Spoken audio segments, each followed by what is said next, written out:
Well, hello everyone, Josh here. Welcome to another episode of the Ignite podcast. I am super excited for today's episode, team. So today we're going to unpack the three core strategies or the three elements that one of our amazing clients have focused on in their business to grow to 5 million and beyond. Well, hello.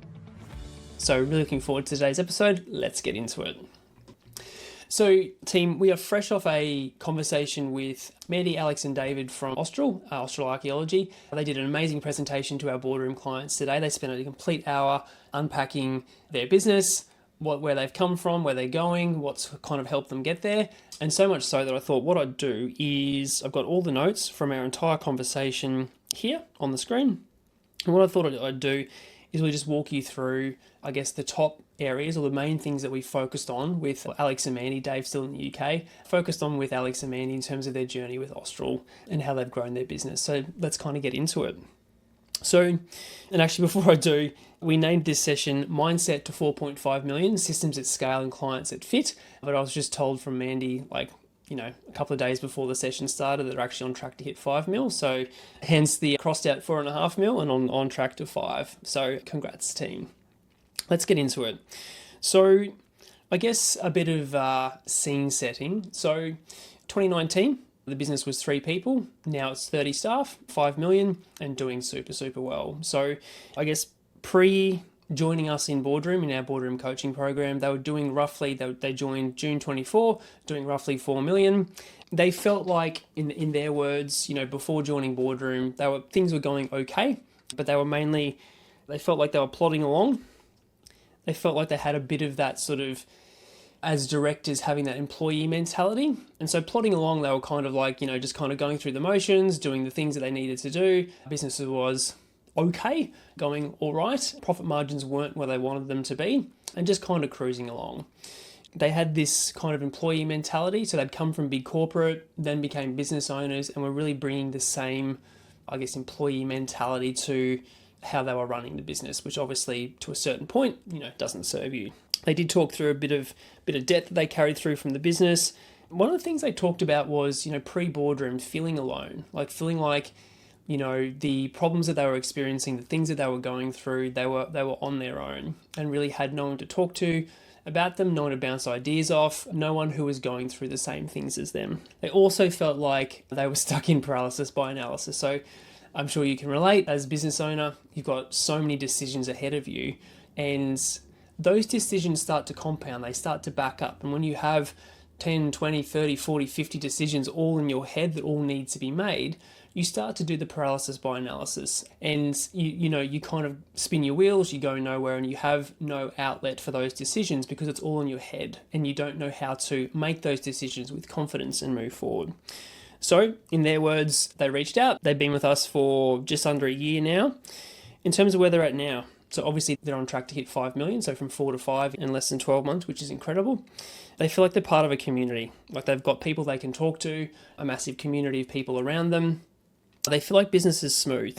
So they feel like from the ups and downs and the bumpy roads and that sort of stuff, I feel like, a lot of things that they've put in place, and I can't wait to kind of unpack all of those things with you in a second, but things are smooth, they're going well. There's always ups and downs with business, we kind of know that, but, the thing, for the better part, things are going quite well and going smoothly. They've got good, consistent profit coming into the business, which is a massive thing that they wanted to work on and focus on with us in boardroom.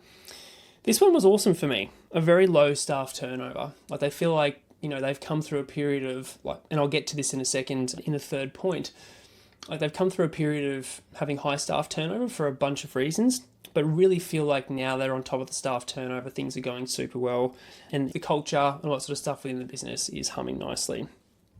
Output quality in terms of projects is nice. So output quality has increased, the team are doing well, they're doing great on projects, output quality is going well, and they're focusing on A-grade clients, which is a massive thing for them. And now, let's get into the nitty-gritty. So as always, whenever I'm interviewing clients in what we call the hot seat, I always ask them to pick what are the top 3 things that you think have made the biggest difference to you, your business, and where you're, and the success that you have experienced. And then we just kind of unpack those three areas with them on the call. Our boardroom members can ask them with questions. They can pepper them with, how'd you do this? How'd you do that? And everyone kind of learns from, some of our clients doing amazing things.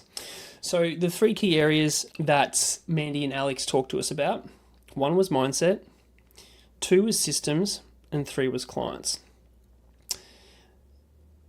So let's unpack that a little bit. One, the mindset piece. It was about who do they need to become, the identity upgrade, the identity shift. Who do they need to become to build a 5 million per year business? And I'll take you through the shifts that they went through in a second. Two, the systems. What systems do they need to build?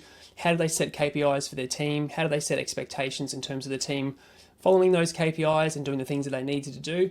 And as they grew from, like we explored, 3 to 30 people, obviously they needed systems, processes and all that sort of stuff in place to make sure that the team were delivering effectively. And the third thing is clients. So I'm going to talk you through a short story in a second, but they really had to get quite clear on the ideal clients and the clients they wanted to work with in the business and the clients that were going to give them the revenue, the profit, but also, the joy of working on amazing projects. So they got really selective about the types of clients that they were working on in their business. And so we get these three things given to us by the person in the hot seat. So Mandy and Alex gave us these three things, and then I always get our boardroom members to vote. So which area do you want to focus on first, team? Our boardroom members voted through chatting in the Zoom chat. They chose to start with clients. So this is what we unpack with Mandy and Alex first, was the client upgrade piece. Like, how did they go from, I guess, working with some not questionable clients, but clients who just didn't really value them, their time, didn't value the work that they were doing, to now working with really amazing clients that, pay them good fees, work on great projects, and do value them, their team and their services. And so, it's not business is not all beer and Skittles or rainbows and sunshine. There is hard things that you go through. And Mandy and Alex kind of talked us through, a couple of years ago, they won their biggest contract ever. They were pumped, they were excited, it was great work, but they quickly realized that the client on that project wasn't the right fit for their business. And, there was things that were going on. There was orange flags and there was starting to, become red flags in the business. And the three directors had to sit down and just go, well, this is a pretty big client, it's a pretty big project. What do we do here? We have to make a decision about what's best for business, not because it's great work and not because it's a big client and a big project, but what's best for our team, what's avoiding burnout, what's best for us as directors and business owners, and what's going to allow us to build the business that we want.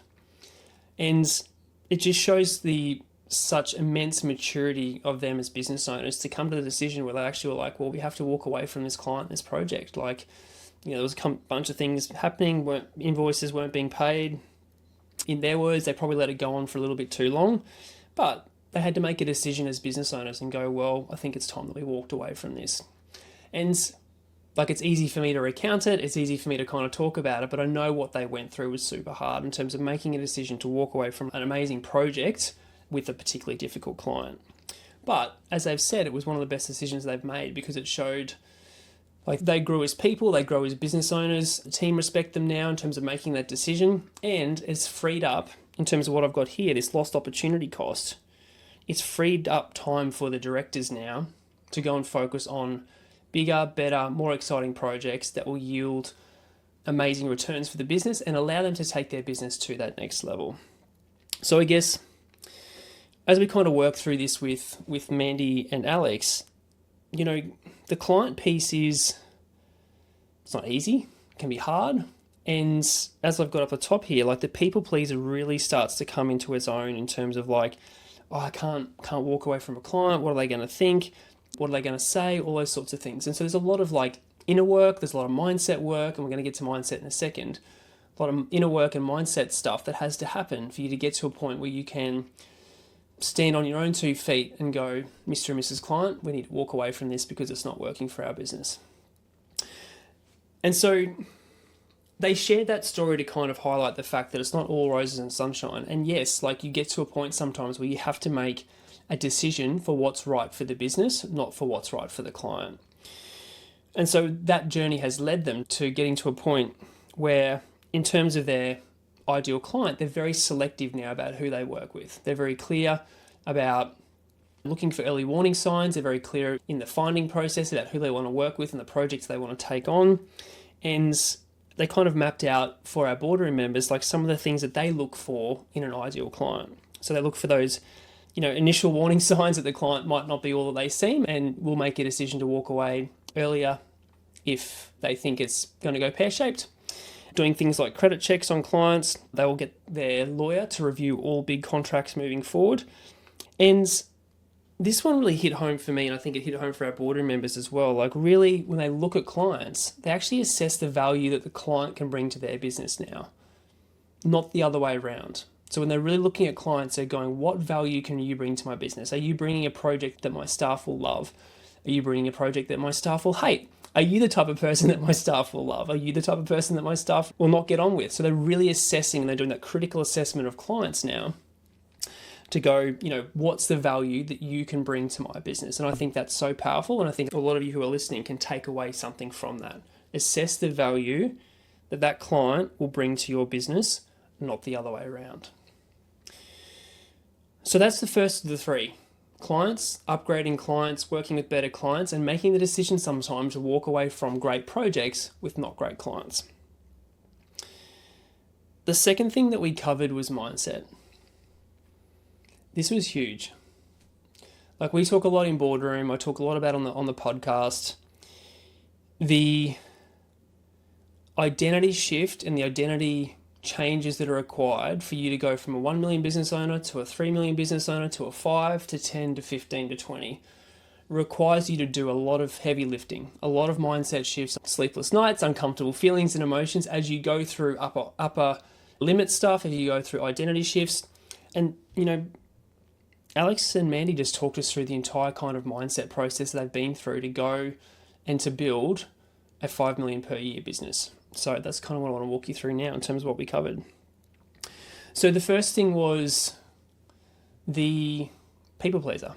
The first thing was recognizing that sometimes, as a business owner, you want to please everyone. And by pleasing everyone, you please no one, and you do yourself a massive disservice.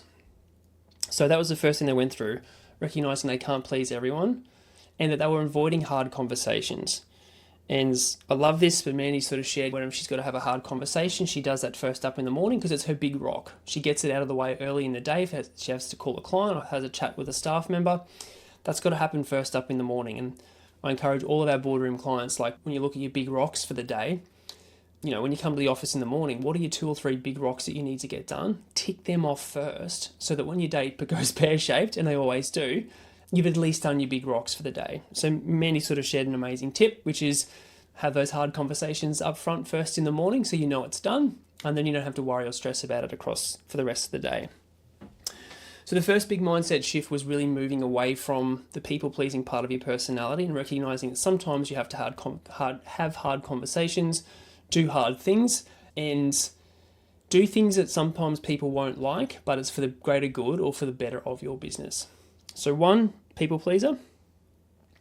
The second thing which I loved was anchoring hard conversations or anchoring decisions in the business to not like, let's remove emotion, let's remove all the, the past history and all that sort of stuff. What is best for business?